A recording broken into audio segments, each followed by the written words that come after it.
নমস্কার বন্ধুরা, আশা করি আপনারা সকলেই ভালো আছেন। আজ আমি রান্নার আইটেম নিয়ে আসিনি। কালী পুজো এসে গেছে, তার প্রস্তুতি শুরু হয়ে গেছে। ভূত চতুর্দশীর দিনে আমাদের বংশের একটা নিয়ম আছে যে 14 পুরুষের জন্য 14টা বাতি জ্বালতে হয়। তা সেই বাতি আমি আজকে তৈরি করব। নিয়েছি আমি কিছুটা মাটি, আর নিয়ে খানিকটা চাল আগে থেকেই ভিজতে দিয়ে দিয়েছি। চালটাকে আমি গুঁড়ো করে নেব। মাটির নাড়ুগুলো আগে পাকিয়ে নেব, নিয়ে তারপরে আমি একটা একটা করে প্রদীপ বানাবো। আমি এই একটা নাড়ু করে নিয়েছি। এইভাবে আমি সব কটা নাড়ুই করে নিলাম। 14টা নাড়ু আমি করে নিয়েছি।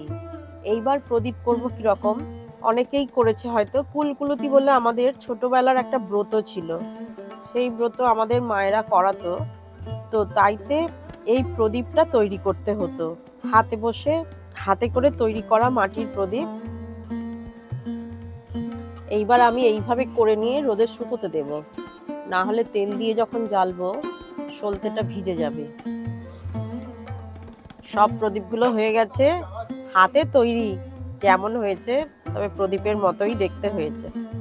যাই হোক, এইবার এই প্রদীপগুলো রোদে থালা সমেত রোদে বসিয়ে দেব, শুকিয়ে যাবে। সন্ধেবেলা সলতে সরিষার তেল দিয়ে জেলে ঠাকুরের জায়গায় সব জায়গায় দিয়ে দেব। আর চালটাকে গুঁড়ো করে নেব, নিয়ে চালটার প্রদীপ আবার করে সঙ্গে সঙ্গেই জ্বালতে হয়। যার জন্য এখন আমি দিনের বেলা চালের প্রদীপটা করছি না, সন্ধ্যেবেলা করব, করে একসঙ্গে সলতে করে দিয়ে দেব। চালটা 2 ঘন্টা জলে ভেজানো ছিল, এবার আমি জল ঝরিয়ে রেখে দেবো। আধ ঘন্টার মতো রেখে দেবো, তারপর গুঁড়িয়ে নেব। চালটা জল ঝরতে দিয়ে রেখে দিয়েছিলাম, এই যে রকম শুকনো ঝরঝরে হয়ে গেছে। এই অবস্থায় চালটা আমি শিলে গুঁড়িয়ে নেব।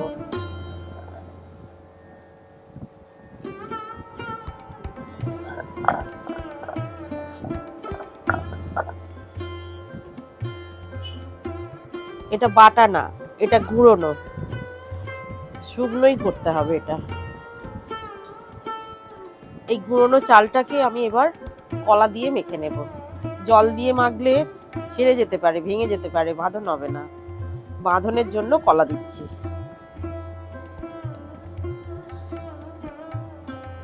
এটা বুঝে বুঝে মেখে নিতে হবে, একটা ডো তৈরি করতে হবে। যেরকম আটার ডো তৈরি হয় সেরকম একটা ডো তৈরি করে নিতে হবে।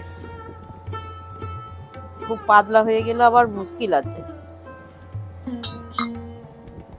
ডোটা একদম পারফেক্ট হয়েছে, এতে আর আমি জল মেশাবো না। এইবার একটা একটা করে প্রদীপ বানিয়ে নেব। আগে 14টা গুনে গুনে নাড়ু করে নেব। প্রদীপগুলো এইভাবে বানিয়ে নেব। চালের প্রদীপ খুব সুন্দর হয়।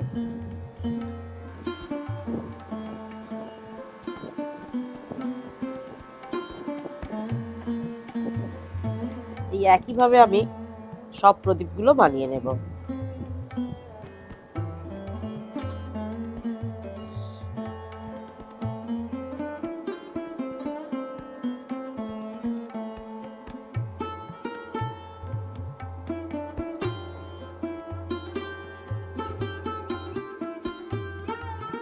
তিনটে মোমবাতি নিয়েছি, কর্পূর নিয়েছি, আর ঘি নিয়েছি।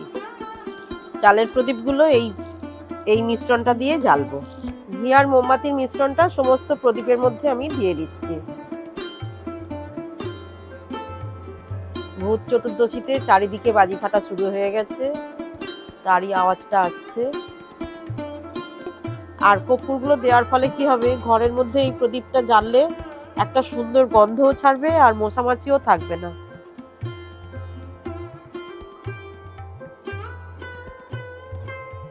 আগে জ্বালিয়ে নিচ্ছি, তারপর চারিদিকে দিয়ে দেবো।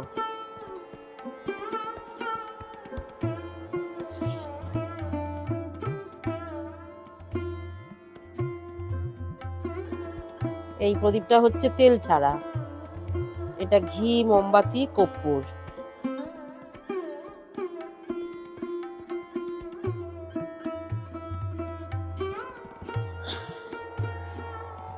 এই বড় প্রদীপটা এইখানে দিয়ে যাব, এটা জ্বলবে।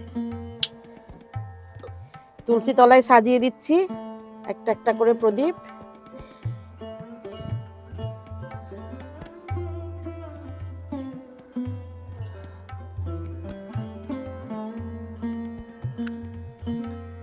সবাইকে দীপাবলির শুভেচ্ছা জানিয়ে আজকে ভিডিওটা এখানেই শেষ করছি। এরপরে আসবো আবার একটা নতুন রান্না নিয়ে নতুন ভিডিওতে।